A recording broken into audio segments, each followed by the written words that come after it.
Hello students, this is Jitendra sir. आज हम class 5th के बच्चों को हिंदी विषय के अंतर्गत हिंदी लैंग्वेज में, हिंदी व्याकरण में दूसरा चैप्टर जिसका नाम है वर्ण विचार, उसका अभ्यास कराएंगे।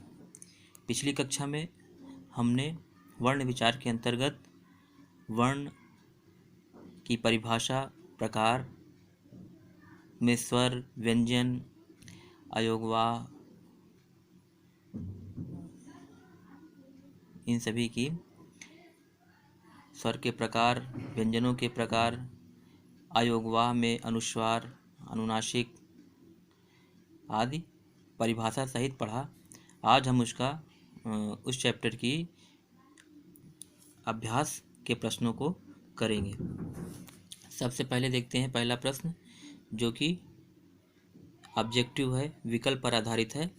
पहला है, भाषा की प्रथम इकाई है। हमने बताया था इस चैप्टर के शुरू में ही, भाषा की प्रथम इकाई वर्ण होती है, वर्ण। दूसरा प्रश्न,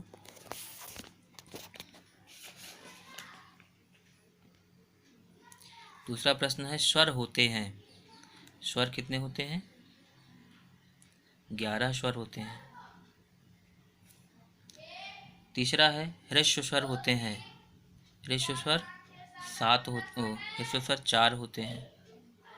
पहला ऑप्शन सही है। द्वित्व व्यंजन, द्वित्व व्यंजनों में हमने बताया था समान व्यंजनों का मेल होता है। तो इसमें आधा ता पूरा ता मिला के आधा माँ पूरा ना, ये द्वित्व व्यंजन है। फिर दीर्घ स्वर होते हैं। दीर्घ स्वर कितने होते हैं? 7 होते हैं। स्वर कुल 11 होते हैं, जिनमें ह्रस्व स्वर 4 होते हैं और दीर्घ स्वर 7 होते हैं। अब ये फिल इन द ब्लैंक्स के क्वेश्चन है, खाली स्थान भरना है, रिक्त स्थानों की पूर्ति करना है। पहला है, ह्रस्व स्वर में सबसे समय लगता है। यहाँ ऑप्शन है ज़्यादा, कम। सबसे कम समय लगता है, तो यहाँ पर कम लिखेंगे। दूसरा है, प्लुत स्वर है। प्लुत स्वर 4 होते हैं या 1 होते हैं? प्लुत स्वर 1 होते हैं। प्लुत स्वर 1 होता है, वह होता है ओम, जिसके उच्चारण में ह्रस्व स्वर की तुलना में 3 गुना समय लगता है, ओम। तो एक ही प्लुत स्वर होता है। तीसरा है, का उच्चारण नाक से होता है। ये अयोगवाह है, इसमें अनुस्वार होता है। अनुस्वार का उच्चारण नाक से होता है और अनुनासिक का नाक और मुख दोनों से होता है। चौथा है, व्यंजनों के उच्चारण में मुख से ऊष्मा निकलती है। यह ऊष्म व्यंजन है। ऊष्म व्यंजन जिसके उच्चारण में मुख से ऊष्मा निकलती है। का अर्थ अलग है, अलग करना। विच्छेद का अर्थ होता है अलग करना, तो इसमें विच्छेद भरा जाएगा। इसमें तीसरे क्वेश्चन में दिए गए द्वित्व व्यंजनों का प्रयोग करते हुए एक एक शब्द बनाइए। इसमें शब्द बनाएंगे आधा चा पूरा ची मिला के। कई शब्द हो सकते हैं, इसको नोट कर लेंगे आप लोग। जैसे कच्चा या बच्चा, सच्चा, कुछ भी लिख सकते हैं। एक शब्द लिखना है जिसमें आधा चा और पूरा चा आए। दूसरा है आधा का और पूरा का, इससे मिलकर बना हुआ शब्द मक्का। जैसे आधा माँ और पूरा माँ, मम्मी। आधा ना और पूरा ना, गन्ना। ओके, इस तरह के शब्द बनाना है। आधा टा पूरा टा, इससे भी लेके शब्द बनाना है। शट्टा या बट्टा। आधा डा पूरा डा, गड्ढा। आधा ला पूरा ला, गल्ला या लल्ला। आधा ता पूरा ता, पत्ता। ये हो गया। ओके, आगे बढ़ेंगे। इधर देखेंगे चौथा प्रश्न, उदाहरण देखिए तथा लिखिए ये वर्ण कैसे बने हैं, साथ ही एक एक शब्द भी बनाइए। इसमें द्र लिखा है। द्र द और र वर्ण के मिलने से बना है। इसका उदाहरण द्रव है। यह उदाहरण दिया गया है, इसी के अनुसार ये सारे जितने भी दिए हुए हैं उनको लिखना है। इसमें है प्र। प्र पा और रा से मिलकर बना है। प और रा से मिलकर बना है। इसको अपनी कॉपी में लिखेंगे, नोट कर लेंगे। इसे प्रश्न शब्द बनाना है, प्रश्न हो गया, प्रश्न शब्द हो गया। ऐसे म्र है तो इसे म और र से मिलके बना है, नम्र या नम्रता, विनम्रता, जो भी लिख सकते हैं जिसमें म्र आए।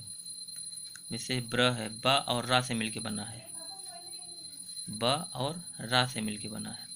ख है, ह और रा से मिलके बना है। प्र है, ये भी प और रा से मिलके बना है, ब्र, सब्र। ओके, इसी तरह से ऐसे शब्द बनाने हैं जो इससे मिलते जुलते हों। अब देखते हैं, ये प्रा हो गया, प्रा में वही हो जाएगा, ये भी एक ही बार यहाँ हो गया है, दोबारा आ गया है, एक ही बार करेंगे इसको। ये हरा है, हा और रा से हराश। ओके, अब देखेंगे ये पांचवा प्रश्न। दिए गए शब्दों में से शुद्ध शब्द पर टिक करना है। जवान, जवान, इसमें यहाँ बिंदी लगी है, ये सही है। बड़ा, बड़ा में ये सही है। गाजर, ये सही है। झगड़ा, ढेला, डमरू, ये सही है। ओके, हो गया। अब ये छठवां प्रश्न देखेंगे। दिए गए संयुक्त व्यंजनों से दो दो शब्द बनाइए। ये व्यंजन दिए गए हैं, इनसे दो दो शब्द बनाना है। एक शब्द हम बता देंगे, एक शब्द आप अपने से सर्च करेंगे, खोजेंगे, जहाँ से भी लिखेंगे। ऐसे छ है, छ से क्षत्रिय, ऐसे ही छ से एक शब्द और ढूंढना है, ये आपका होमवर्क है। त्रा है, त्रा से त्रिशूल, ज्ञा से ज्ञानी, श्र से श्रमिक। ठीक है, ये चार शब्द हमने बता दिया। इसी तरह से इन सब के मिला हुआ, सबसे बना हुआ एक शब्द और आपको ढूंढना है, लिखना है इस कॉपी पे।